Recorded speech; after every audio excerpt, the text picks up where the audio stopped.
Cinéma Radio. Cinéma Radio. Ciné-Rire sur Cinéma Radio.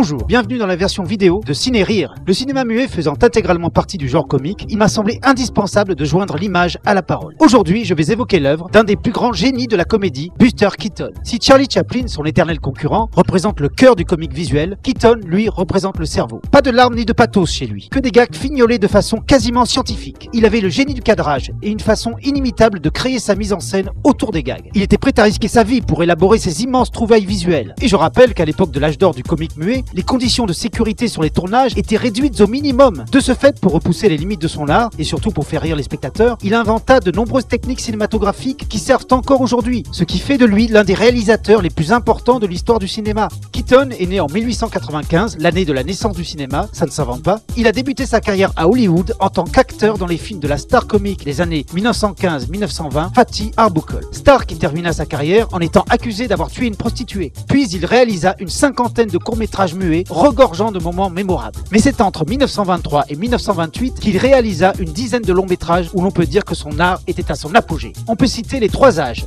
Sherlock Jr., La Croisière du Navigator, ou Le Mécano de la Générale, son plus grand chef-d'œuvre, mais également Le Caméraman et Steamboat Bill Jr., film d'où proviennent les images illustrant cette chronique. Durant cette période, Keaton était une immense star, et ses films bénéficiaient d'un budget très important pour l'époque. Et l'acteur-réalisateur pouvait faire ce qu'il voulait, sans qu'un seul producteur puisse lui dire quoi que ce soit. Mais cette liberté artistique rare prit fin brusquement lorsque le cinéma devint parlant. Keaton n'eut plus jamais la possibilité de réaliser des films, et devint même un simple figurant dans une industrie hollywoodienne en pleine mutation. Triste destin qui inspira en partie le réalisateur de The Artist avec Jean Dujardin. Ce n'est qu'à la fin des années 60 que son cinéma fut redécouvert par un nouveau public, reconnaissance malheureusement trop tardive puisqu'il s'éteignit en 1966 d'un cancer du poumon. Fort heureusement, ces films sont toujours disponibles aujourd'hui en copie restaurée et un jeune public peut se rendre compte que ces gags font toujours mouche. Voilà, je vous donne rendez-vous très bientôt pour une nouvelle chronique vidéo et surtout, n'oubliez jamais de rire parce que personne ne le fera à votre place.